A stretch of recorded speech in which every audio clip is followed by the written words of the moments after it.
Well, hi everyone. Welcome back to Secure Web, a critical podcast series dedicated to exploring the intricacies of cybersecurity and arming organizations with the knowledge of safeguard their digital assets. So today we are delving into the aftermath of the Okta breach. Maybe some of you have heard about this, which happened recently, a cybersecurity incident that happened in around October through the industry. Joining us are esteemed guest, Ms. Rakhi, a published author, auditor, and trainer in cybersecurity with over 2 decades of experience in this field. And we also have Sudhanshu Singh, security analyst with expertise in application security. Together, we will dissect the breach analysis, its impact, and extract the valuable lessons to enhance our collective cybersecurity posture. So we are going to discuss about the Okta incident, which happened 2 times. So we will discuss what have happened there, how could they have prevented this, why it was happened, and what other organization can do to prevent such attacks in future. So I hope we have enough people in the meeting. So let's start.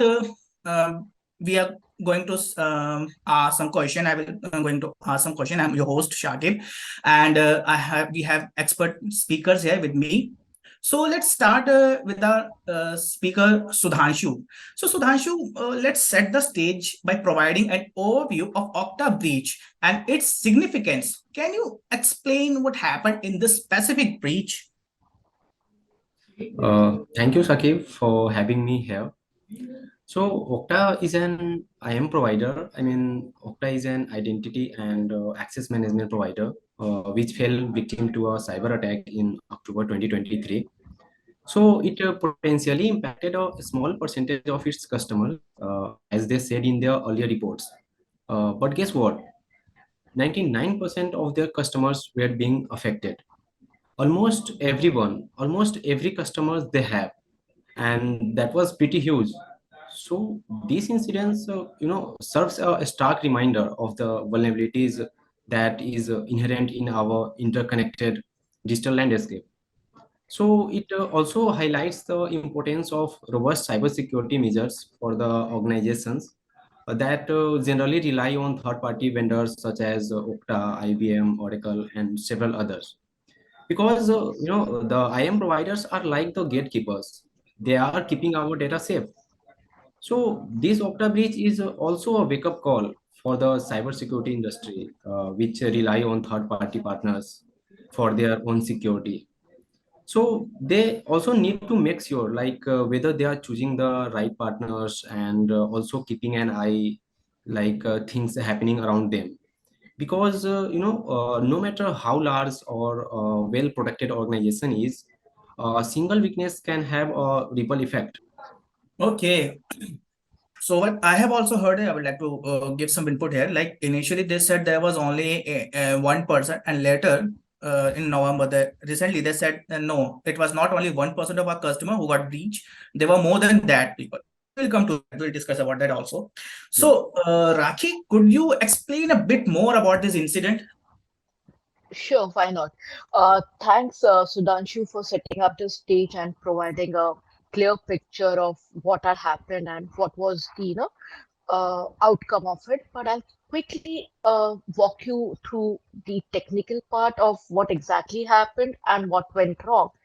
So, an unexpected email notification was received by the IT member on 29th of September. That was the first breach that happened with Okta, which signaled the initiation of an Okta admin report, which they had not triggered. An HAR file containing browser traffic with Okta servers, including sensitive session cookies, was uploaded by an IT member to the Okta portal. And then in the early hours of 29 September, an unauthorized actor accessed the Okta administrative portal using the same Okta session from the HAR file, which is known as a HAR file, performing several actions like updating the IDP, activating it, requesting a user support, and many more. How the actor accessed these sessions still remains uncertain, but the Mm-hmm. HAR file contained the sensitive and essential data for a session hijack. Okta activity then logs suggest that their support engineer did not access the hard file here until after the security incident. This is something very interesting to note here, that none of the support engineer has accessed the hard file, but it has got activated. It was also known that the file was created on a Mac OS laptop and uploaded Mm-hmm. using a hotel Wi-Fi during a company event. Current assessment rule out data exposure during this process. If I have to say the current assessment, that is on the 29th of September. The Mac OS laptop in question showed no signs of malware when it is scanned, and all these is currently a leading theory. The IT member's credential, the Okta immediately took actions on 29th of September by updating the credentials with enhanced security measures. Several security configurations were adjusted in the Okta and its portal itself. Log monitoring was updated to detect the breaches immediately and at a rapid speed. Okta admin user credentials were also rotated. However, again on October 2, 2023, the threat actor unsuccessfully tried to use a previously set up Google IDP. Mm-hmm. The actor accessed Okta via a US based lease web server and used a very similar and an older version of Chrome, although the operating systems were different. The Uh, Chrome, Raki, yes, the please. person who was using the Chrome, you said it was an older version of Chrome. Yes, it was an older Okay. version. It was not updated with the latest Okay. updated version. However, the operating systems is different. So maybe it is not the Mac OS, or it could be a Windows OS or a Linux. Mm-hmm. That is still unknown. It is unknown if the actor possesses valid Google account credentials that would have allowed them to complete a login via this IDP. So this is in brief the entire summary, the technical summary of the hack that has happened with Okta. Raki, I have also heard that the person laptop was infected. How true is this? Is it confirmed that the person's laptop was compromised somehow? Current assessment did not show it. It seems this is still a leading theory because when the laptop was scanned, it shows no signs of malware. Okay.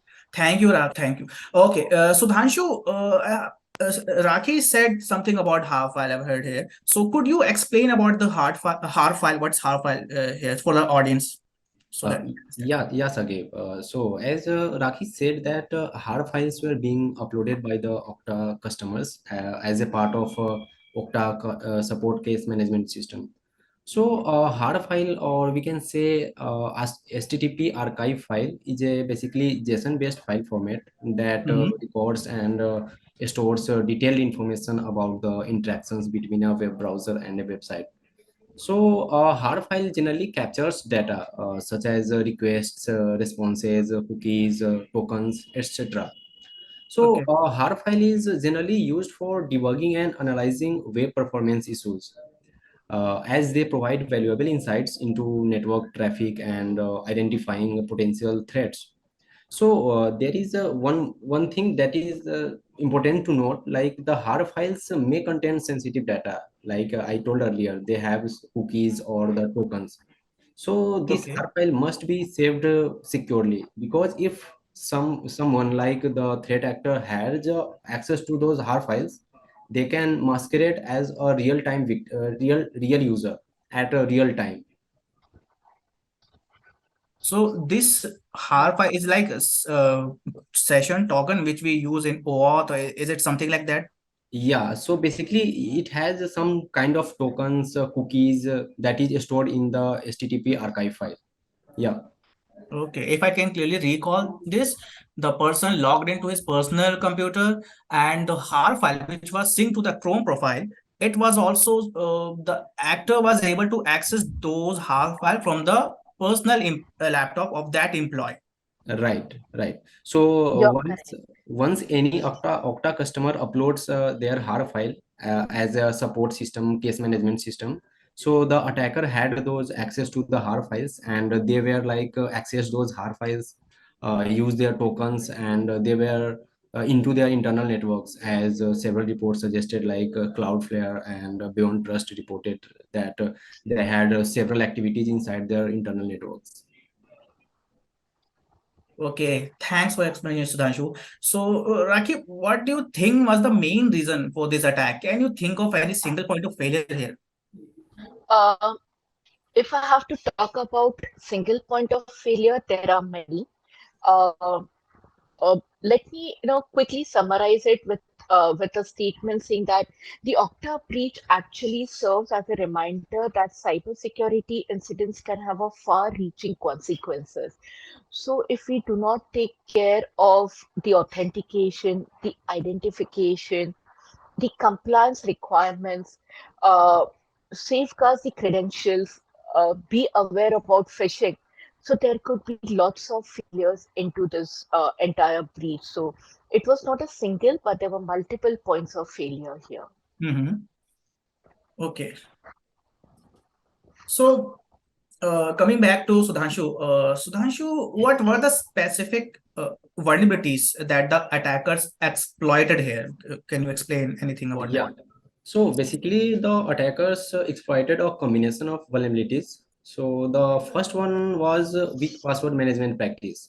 So as we discussed earlier, the Okta customer support engineers password was compromised. So the support engineer's password may have been weak or was easily guessable. That made it easier for that threat actor to compromise the account. So, Sakib, I'd like to share my experience regarding the weak password policy. Okay.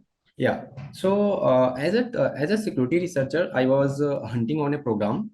So, as a finding manually bug is quite a challenging. So, I thought to give a deeper reconnaissance effort, like Mm-hmm. subdomain discovery, using Vivek machine data, and using Sodan for identifying lead IP. So after some effort, I found IP that basically redirected me to a login page that was titled Radware.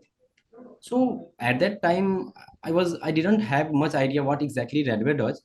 So I just searched it on Google, and I found that Radware is a cybersecurity and application delivery solution provider. So Okay. for physical, cloud, and software-defined data centers. So at that point, my curiosity was quite high. So I searched again, like if Radware uses some kind of default credentials, because developers uses default credentials when the application is in development stage. So I searched it on Google, and I found that yeah, there are some default credentials used by Radware.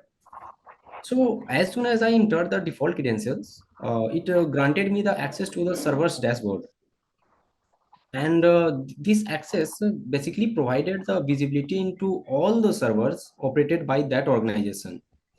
So as a ethical hacker, I just reported this bug to that organization.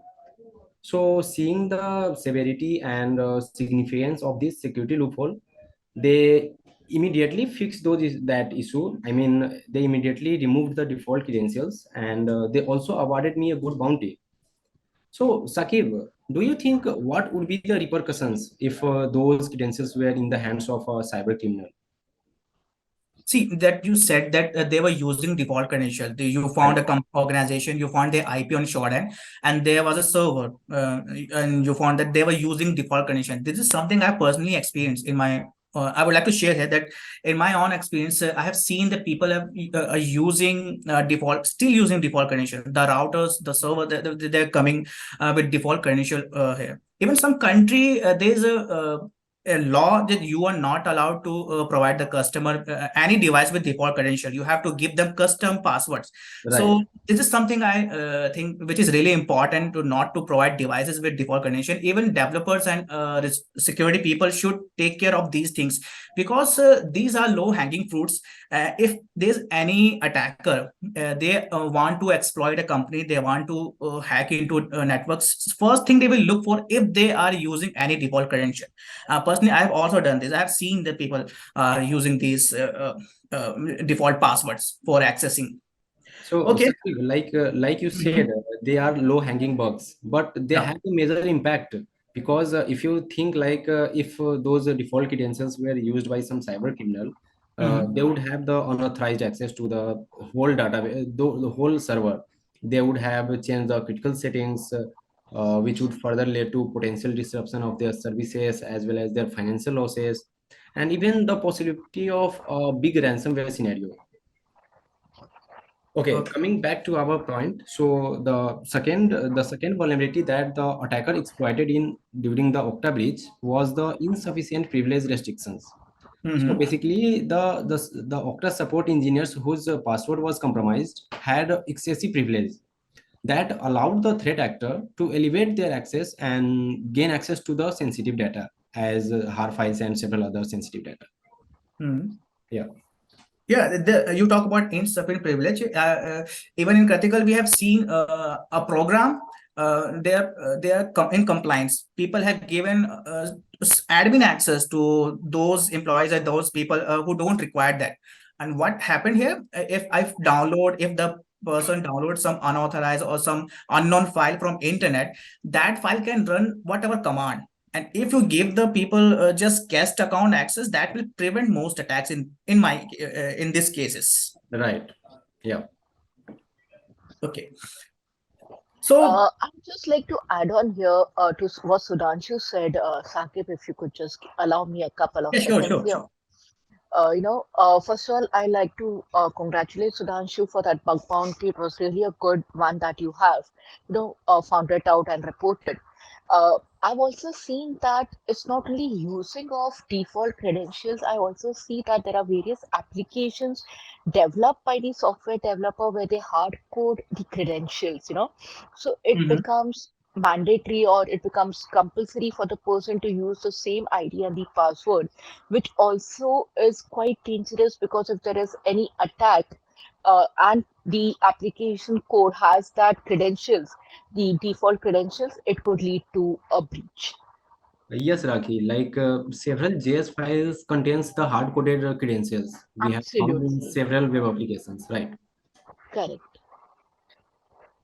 Okay, so moving on, I have the next question for you. What are the lessons we can learn from the vulnerabilities exploited in this Okta breach? Okay, is the question for me, Sadak? Yeah, Rakhi. Okay.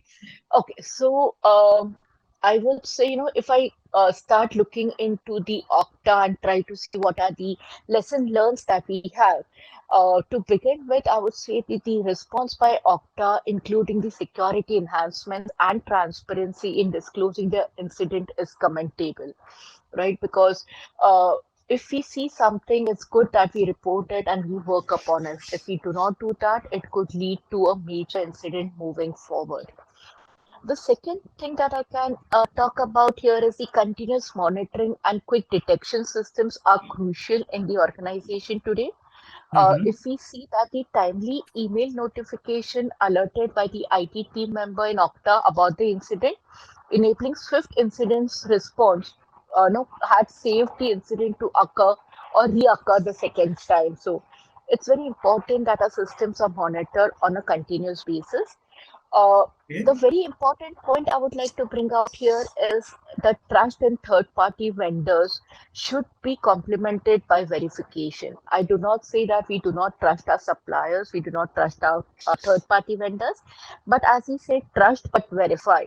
So even if the organization follows the best practices in vendor systems, like Okta in this case, can expose the organizations to threats. So I'd like to add a personal experience that I had here, which is actually a sort of an incident, and I've reported it to the concerned authority. When I was having my snacks, and we were outside in the near the Dadar Chopati area, which is one of the very famous area in Mumbai here. So we Mm-hmm. were having some sort of snacks, and they had given us in a piece of a paper. So after completing our no the eatables that we had, we found that the paper contained the PII data of a leading bank.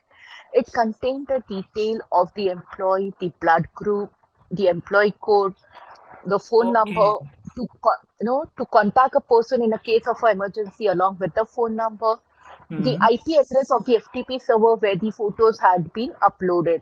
So it was very clear that this paper talked about an ID card generation, right? Because it gives me details where the organization ID card contains. So it's very important that the data may have not leaked from the organization, but the data has could have come from the vendor for whom we have given the printing of this ID card.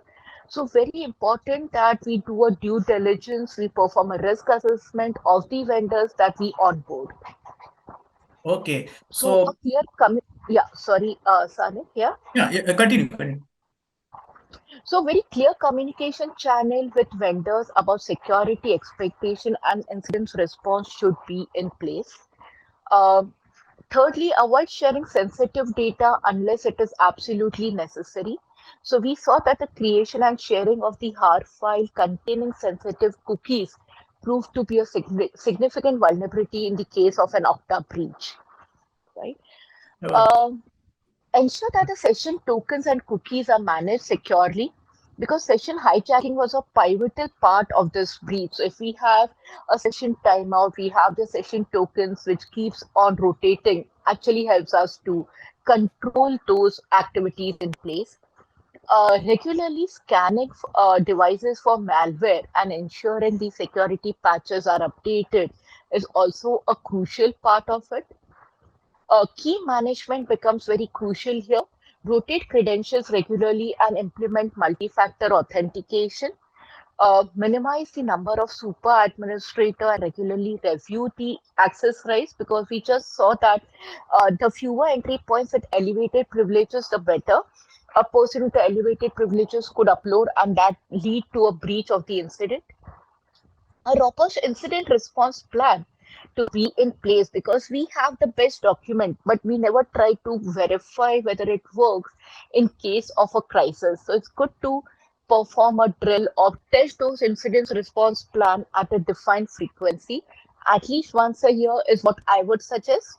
Um, Conduct a periodic security assessment and vulnerability scanning to identify and rectify any potential weak points. Encrypt the data when transmitting or storing sensitive, confidential, restricted Yes. data. Yes.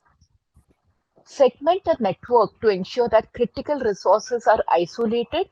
So even if one of the segment is compromised, it becomes difficult to breach those segments where we have stored the very crucial data of the organization.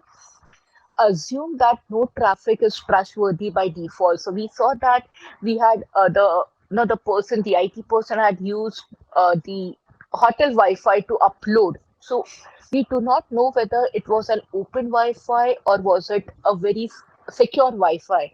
So authenticate and verify everything when we try to work on sensitive and restricted data. A very important is create a culture where employees feel comfortable reporting suspicious activity, not only the incident that has occurred, but a potential incident that could lead to a data breach. Also, the employee should be comfortable to report it to the top management without the fear of getting punished. So these are few of the points that I would like to bring on the table. Okay. Continuous security awareness, continuous security auditing, network scanning, and encryption. Those are some points which we should keep in mind. That's really great points. Okay. Sudhanshu, do you have something to share here? There's a little network issue. Guys, please just hold on. We'll be back. In the meantime, like we can recall what we have learned here. Like the first point was strong configuration management. Okay, organization must carefully configure their system application to eliminate misconfiguration that could be exploited by attacker. Least privilege principle, strong password hygiene. These are some points which organization should keep in mind. Okay, so Raki, I have a question from the audience for you. Do you think implementing proper compliance can prevent it? Absolutely. Compliance plays a very crucial role in ensuring that our organization is safeguarded.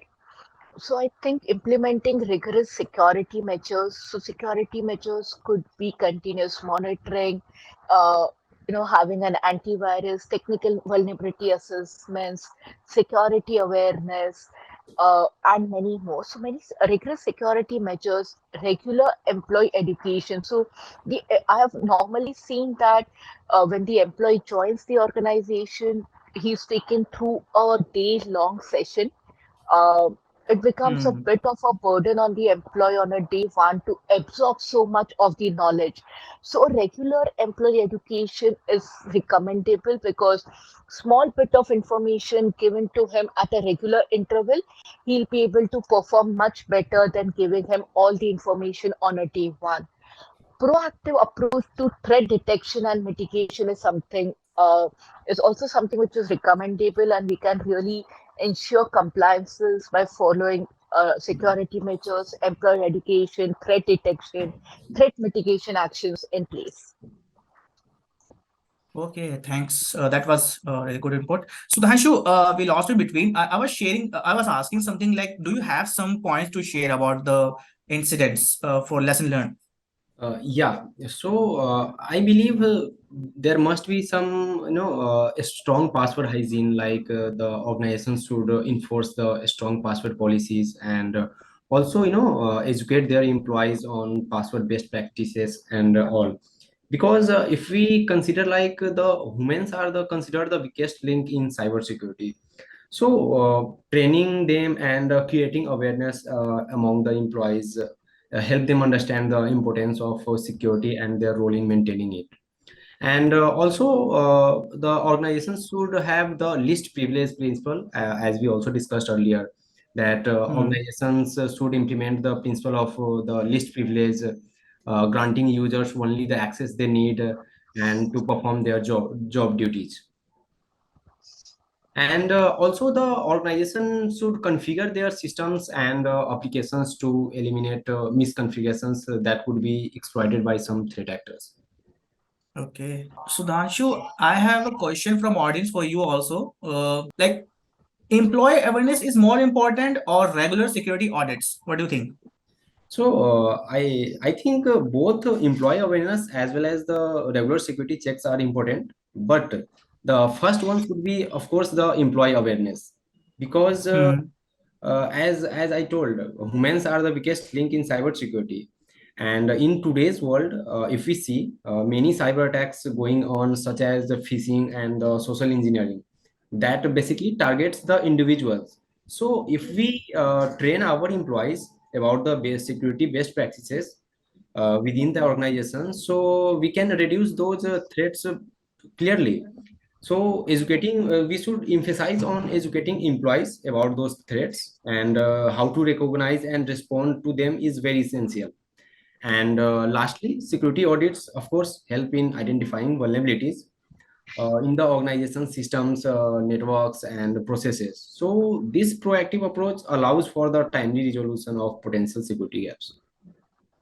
Okay, thank you, Sudhanshu, for your answers in So this. One I last would question just I like will. to Sorry, I would Yeah, just Rakhi. like to add on to this point here that security audit and security awareness complement each other.